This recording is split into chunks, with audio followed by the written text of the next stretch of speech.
All right, so in this video, I just want to talk about word balloons and just how to kind of make them your own and customize them your own way. Uh, Sometimes I feel like in Clip Studio with the default word balloons, they can look kind of bland.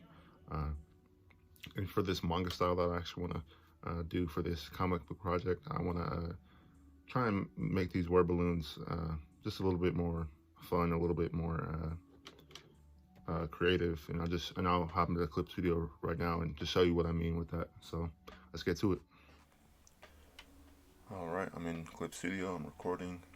Let's get to it.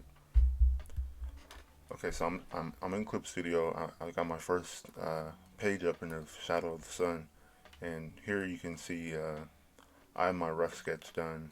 I have all my word balloons in, and one thing that I want you to notice is that these word balloons are a different shape from just the regular uh, default ones in Clip Studio.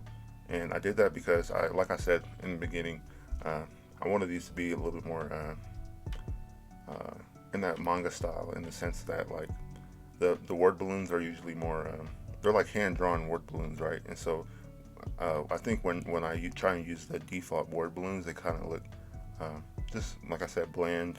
They kind of look weird going in the manga.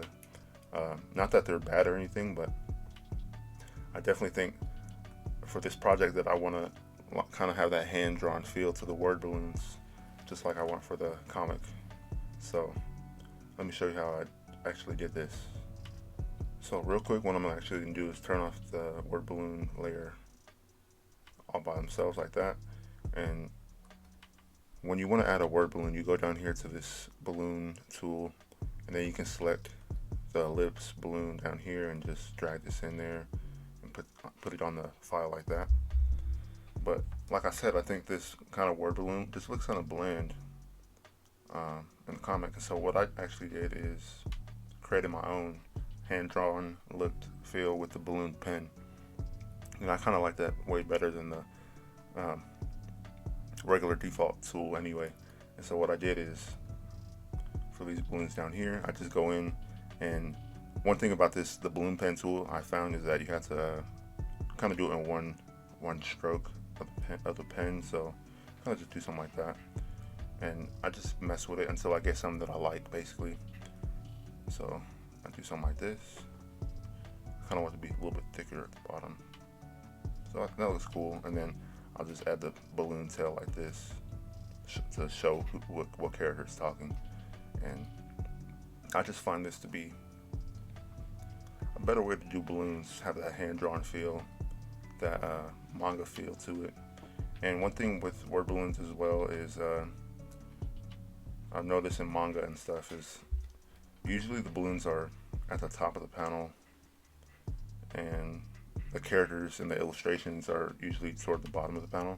It depends on how your comic is and how you want it to flow, but mainly I try to, like this one's a good example of this one. Here I have all the balloons near the top of the panel.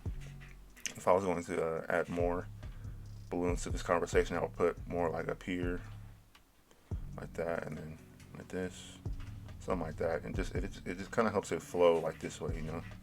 And so I just wanted to make this quick little video, show you that quick little tip, and hopefully help you out with this as well. I think this is a way better way of drawing word balloons. So not that the default one is bad, but I feel like this one just is more versatile. The hand-drawn look is more versatile, more creative, and I'm just going to be utilizing that to my advantage in this project. So hopefully I help you out in this video, and that's pretty much it. Quick one, a little quick video. So thanks for watching.